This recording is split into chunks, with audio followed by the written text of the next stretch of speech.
My name is Dan Young, and welcome to the Millionaire Code podcast. I'm a self-made guy that has made multi-million-dollar businesses from scratch. There's no way I could have done it without the help of mentors who provided me with the wisdom and guidance to help me create the formula for success. Each week on my podcast, I'm going to interview a hugely successful business person that will provide you their secrets to success, and that way can act as your mentor too. I can't wait to share their stories and takeaways with you. Welcome to Dan's Millionaire Code. Hi guys, I'm Dan Young. I'm with Stu Stanek. I want to welcome you to Dan's Millionaire Code podcast, where every week I bring you a mega super Jedi, someone who influences the world in an amazing way. Millionaires, presidents, CEOs, all kinds of super great people. And the cool thing is if you find value in this, all I ask you to do is this. You don't have to buy anything. Just share it with friends and loved ones that you know that would benefit from it. And most importantly, what you learn today from our guests, please execute that. Take action immediately on the things that you've learned. So welcome to Dan's Millionaire Code podcast. Today I have one of the most successful people in media that I know, Stu Stanek. So let me give you a quick rundown of Stu and how awesome he is. He's president of the Great Western region for iHeart Media. It's the nation's leading media company. Stu has 41 years of experience in this field, and really I've considered him a mentor for so many years. And as we evolve from traditional media to the mix and hybrid of digital media, he's been a great coach for me all these years, so it's been a wonderful experience.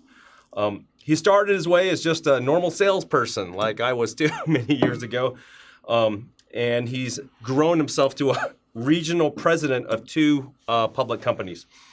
As part of his responsibilities, he also designs and executes marketing plans for many successful businesses. And I know for not just one of my businesses, but his advice has helped me with all of my businesses. So thank you, Stu. Mm-hmm.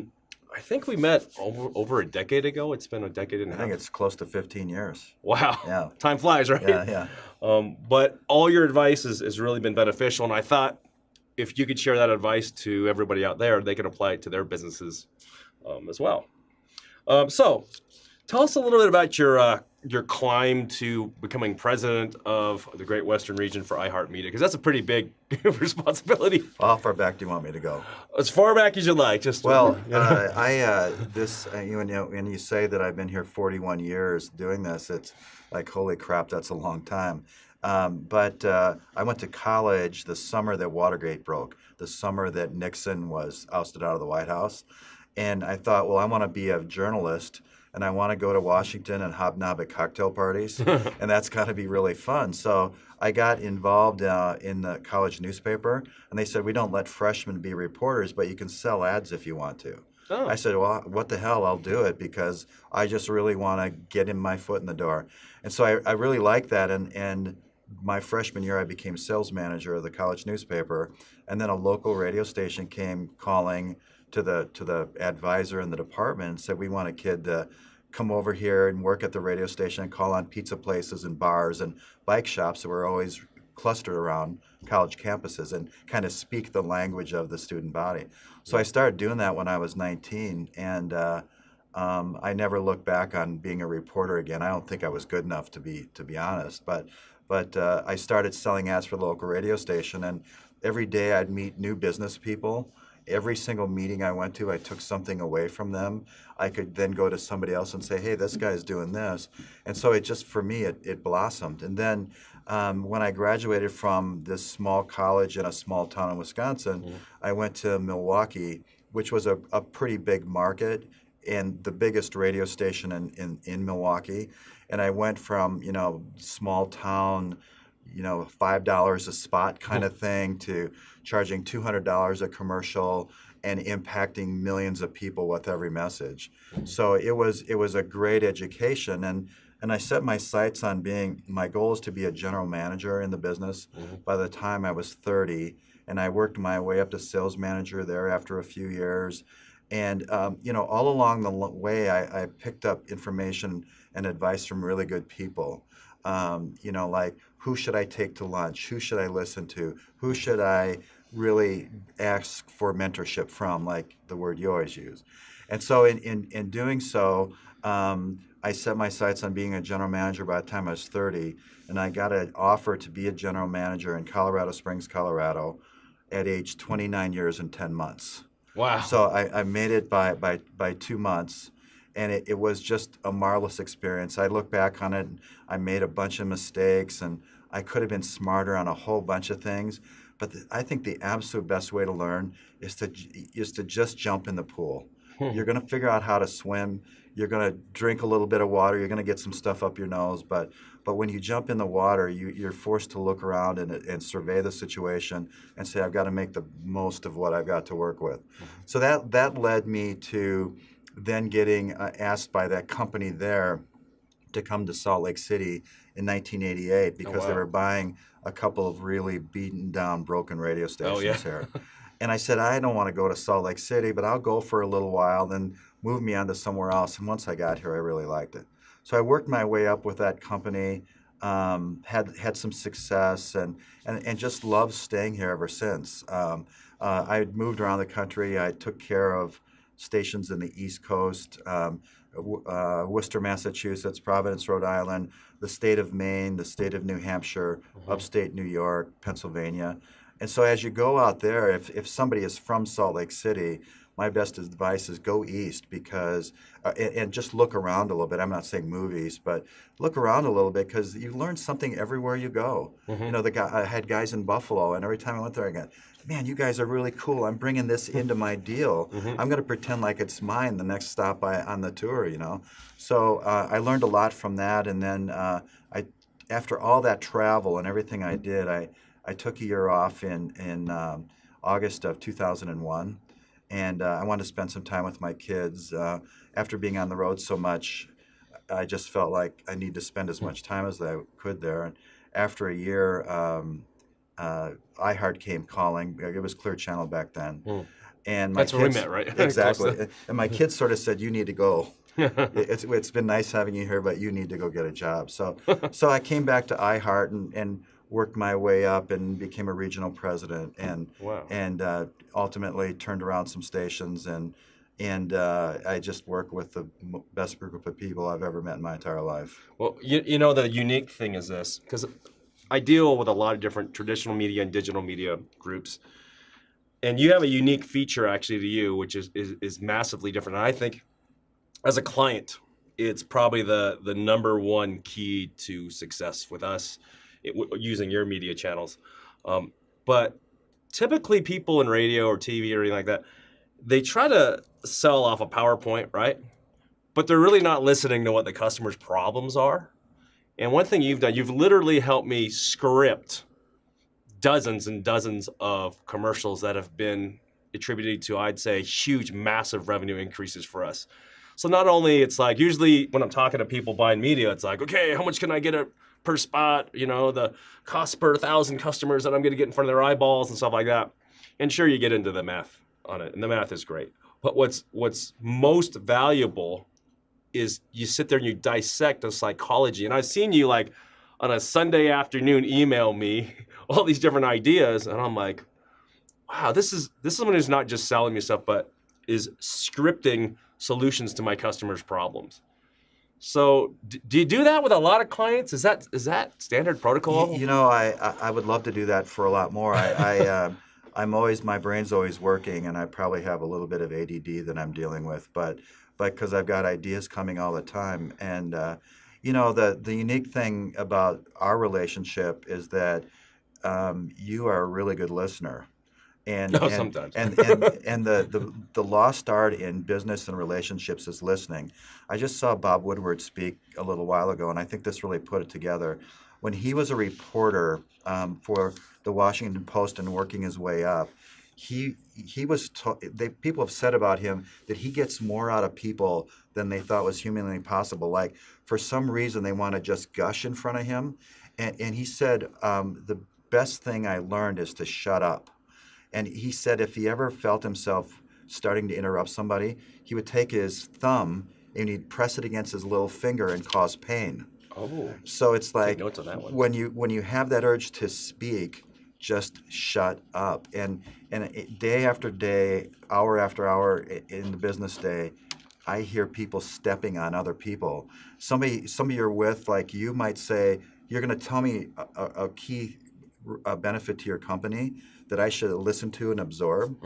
And I see you suck in oxygen and you're about to tell me something. That's my cue to shut up. I'm going to start doing that. If I ever am in a situation, I'm going to start pressing my thumb against my little finger and say, shut your mouth. Guys, You learn so much more by listening than speaking. And so with you, what you've done is given me morsels and tidbits to work with. It's like a puzzle that you start putting together.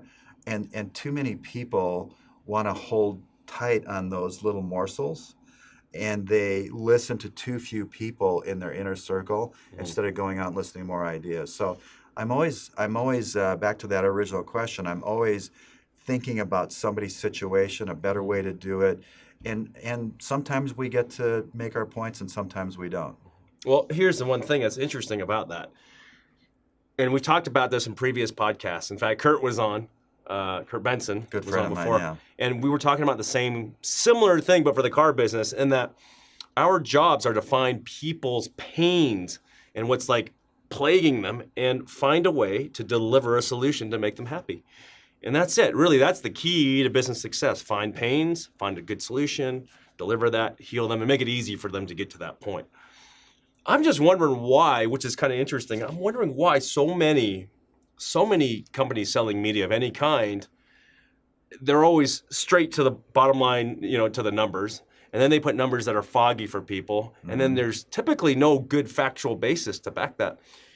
There's one thing, though, that you've done also, another thing that you've done to help me with this. So a lot of times people will go, wham, bam, thank you, ma'am. They'll try to get the deal. They'll get them to sign the contract, and you'll never hear them from them again. And maybe once a year, they'll throw them some jazz tickets to the basketball thing or whatever.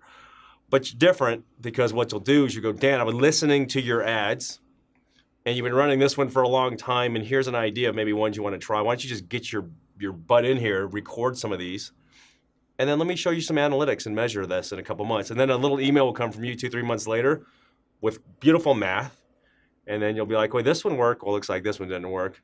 How about we run this one a little bit more? And then literally what's cool about that is you don't need to sell, because you've proven the solution with mathematics. Right. So it's not just an emotional play, it's almost that mix. I appreciate that. Well, it's you're only when you're selling something, whoever is buying it from you needs a return on investment, ROI. And I can't prove ROI if I'm hoping that you think it might be good.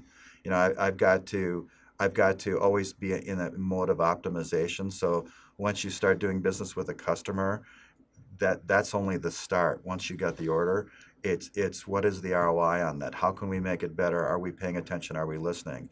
And unfortunately, in our world right now, we've never had really good attribution tools before, and now we do. So we know that if you say something about a $799 computer, that resonates to a certain group of people in a certain way. If you talk about free lifetime warranty, that resonates in another way. So it's really important for us to track that, and it's important that the story is consistent, but it always offers breakthrough information. So it's just fun to do that with customers and always check back and see how they're doing, look at the analytics, and if we can make it better, I'm pretty sure you're going to renew if we can keep making it better. So that's just a fundamental, solid part of it. Something you've added to the mix recently, which just blew my brains out. I was like, typically with radio and traditional media like that, you're almost speaking to the universe, and you never know kind of what's coming in. You're like, are sales up or sales down? But you don't know if it was that or your digital campaigns. And a big innovation that you guys came out with is a way to track that. So when a traditional media spot plays, you can track how many people are going to the website and report that back out.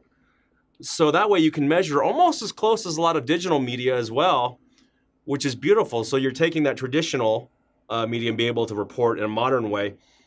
The one thing I think a lot of entrepreneurs miss is this. They think, okay, all your advertising needs to be Facebook, Instagram, YouTube, banner ads, PPC, search engine stuff on Google and stuff.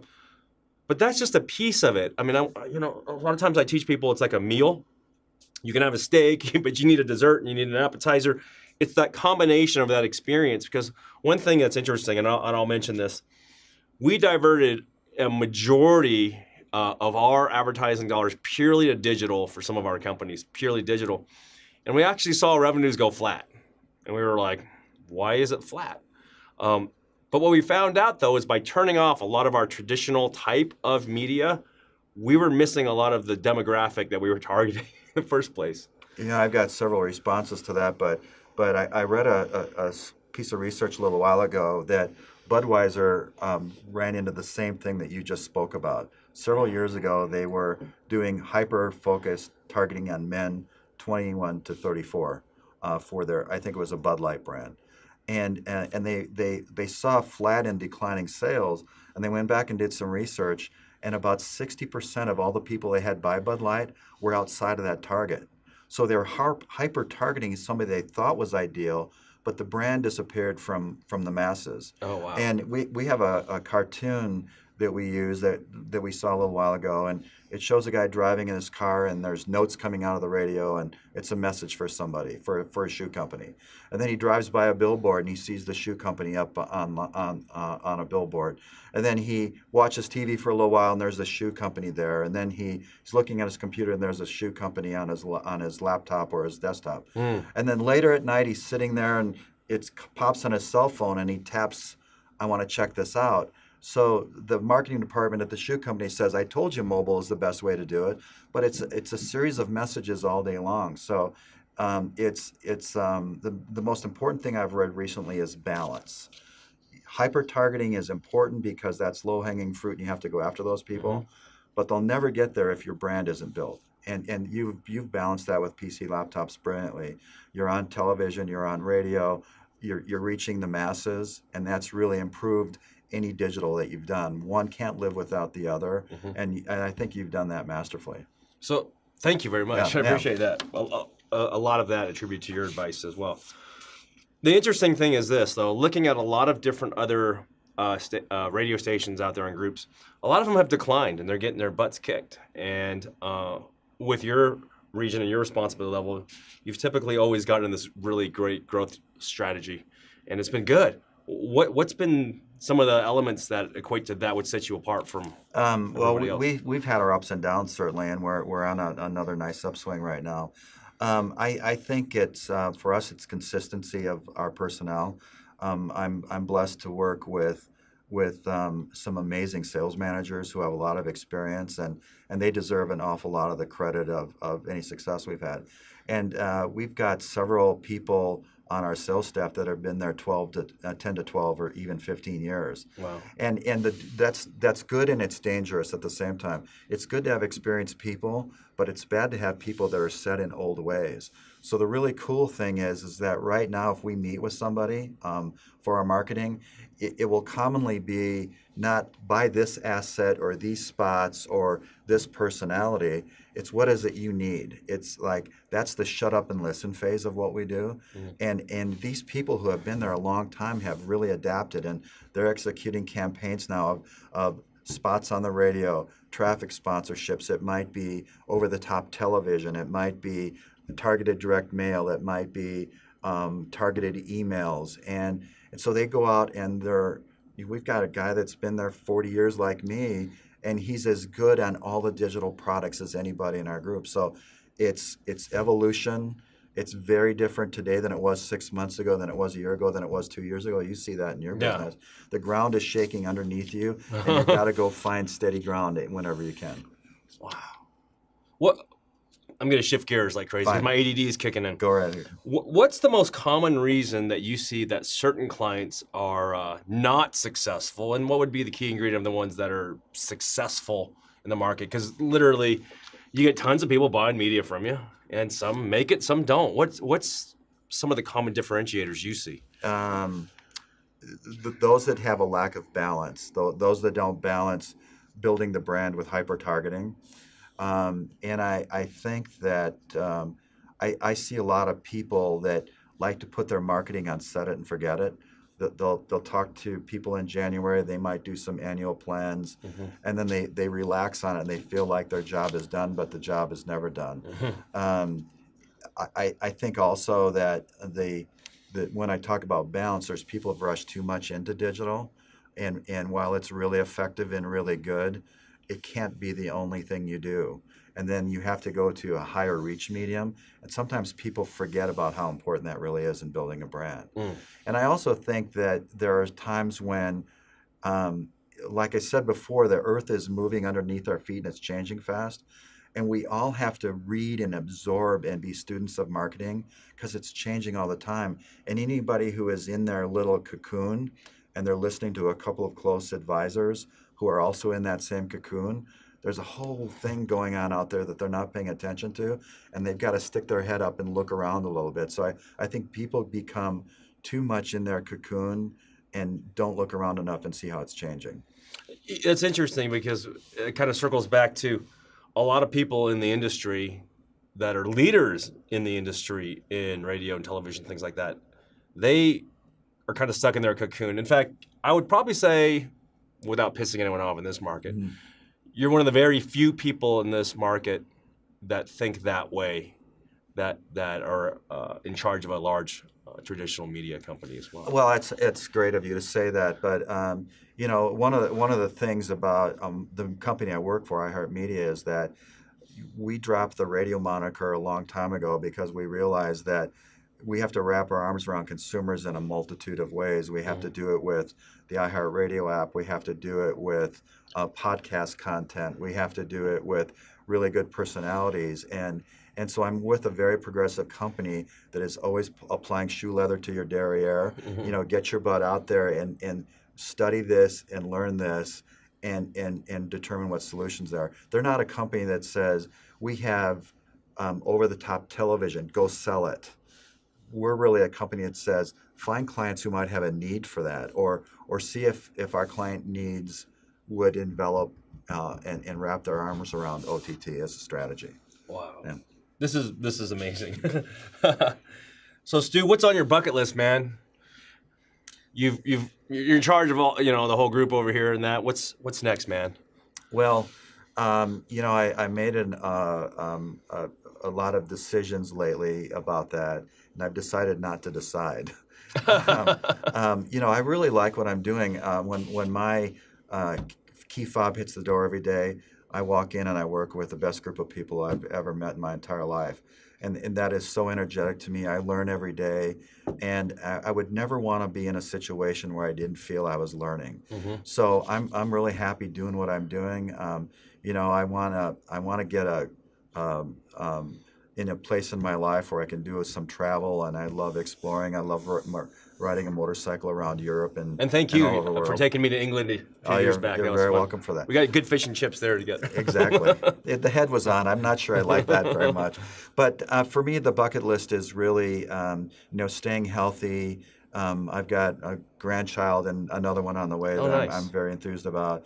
And it's sort of taking the time to reflect on and continue to be energized by the people I work with. That's wonderful. Your energy level seems to keep going up, which typically you see a lot of people that they get burnt out. I don't see you burnt out too much, man. No, it's just like I'm really thrilled at, if you tell me that you have some success with what we're doing, that really makes me go farther. And when we work with other people in the community who say, man, it's great talking to you guys. You've always got ideas, or you listen to what we're saying.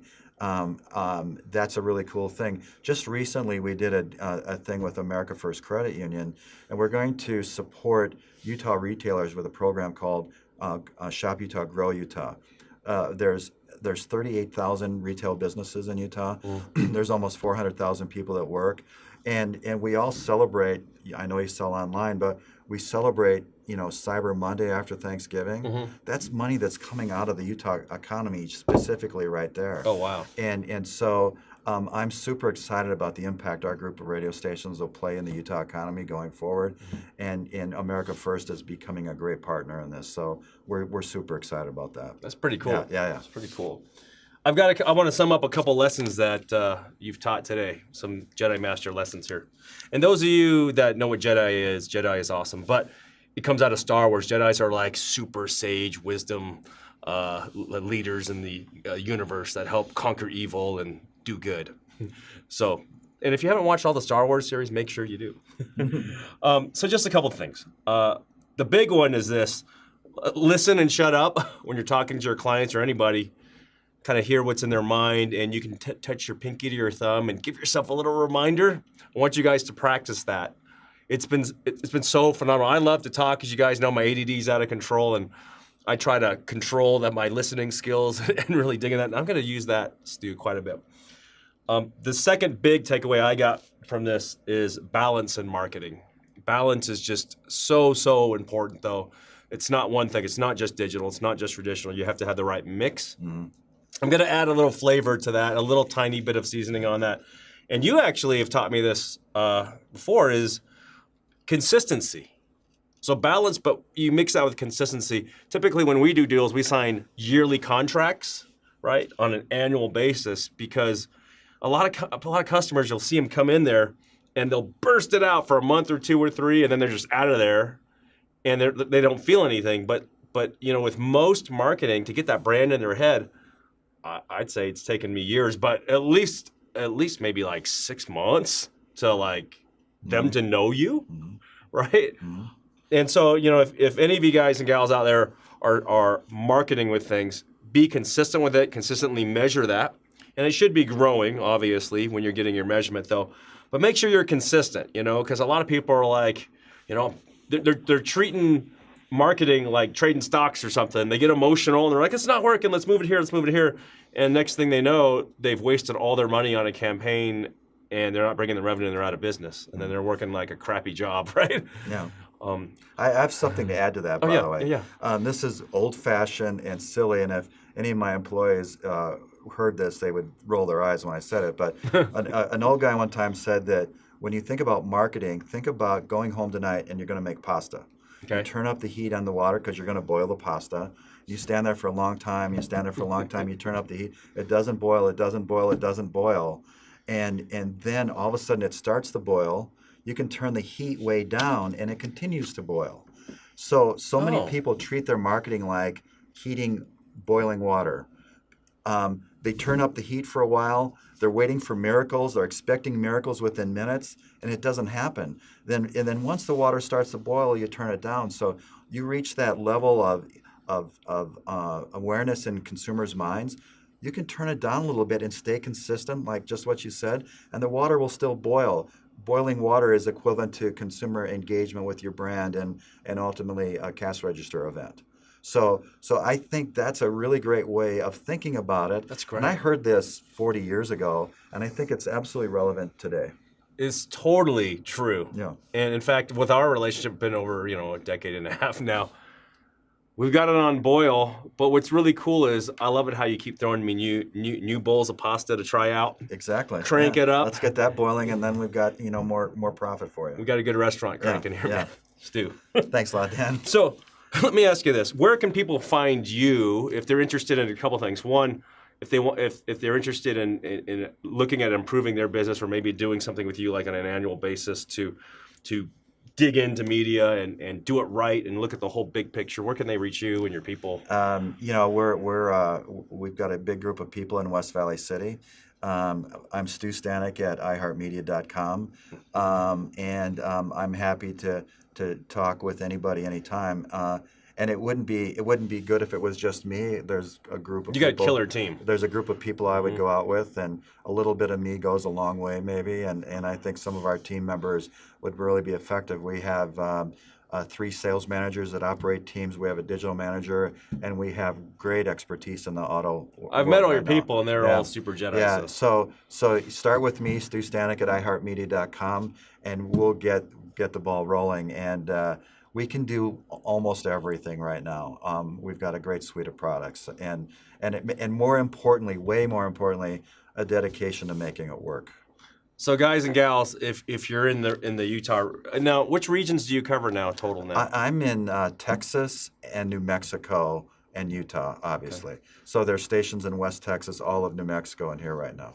Do you have counterparts in different regions that are Yeah, you can send them to? There's actually 31 of us. Okay, so wherever people are in the country, if they're interested in this type of thing, you can hook them up with the right people. Well, and actually, we've got a new policy in our company, a new effort, where if like we did this with several companies here locally, They are expanding into retail stores, let's say in upstate New York. We have stations in upstate New York. Right from Salt Lake City, we can execute there. We have car dealers that operate in Houston out of here. We can execute OTT, over-the-top television campaigns there right out of here. So with one-stop shopping right here in Salt Lake, we can do anything we do here on a completely national basis. So they can just contact you, and you'll get them to the right channels. Yeah. And help them look at their whole marketing We did a plan. survey with our customers recently and asked them, are there too many vendors in your life? Is there too many people calling on you? You've got to feel There's that. too many, yeah. And so if we can prove our worth and our desire to create ROI, and we can take care of several digital things and radio and influencers and events, it would make sense that they'd want to collapse into fewer vendors, and we're seeing great success with that. So testimonial for me, Stu, just this one man here has helped me make millions of dollars over the last decade and a half. Seriously, I mean, it equates into an incredible ROI, and it's been wonderful. So if you'd like that same help too, email Stu, and his team will help you and get you going there. So, guys, we're running out of time. So I wanted to thank you, Stu, first for being on the podcast. I wanted to thank you guys and gals out there for giving us your time. I want you to take what Stu taught you today. I want you to take an action today to execute on that, whether that's contacting Stu or reaching out locally to whoever you need to reach out to. But I want you to execute this. I want you to also remember about balance in your marketing. It's not just digital. It's not just traditional. It's that mix. That's going to really be a big, huge thing. Also, I want you to remember your pinky and your thumb and listen. When you're sitting with your clients, with your employees or anybody, listen to what they have to say, take notes, and then talk. That's really one of the big secrets I learned from Stu here today. So thank you very much. And if you found this valuable, there's nothing to buy on this. There's nothing I'm selling you. But what I want you to do is this. I want you to share it with friends and loved ones. And if you're listening to this on iTunes, rate it a 5-star. Again, write a little review. It would mean a lot to me. But again, thank you very much for joining Dan's Millionaire Code. Oh, also, you can see all my new stuff right now on Facebook and Instagram. So if you're not following Dan's Millionaire Code, go follow me there. Again, thank you, and you guys have an awesome week.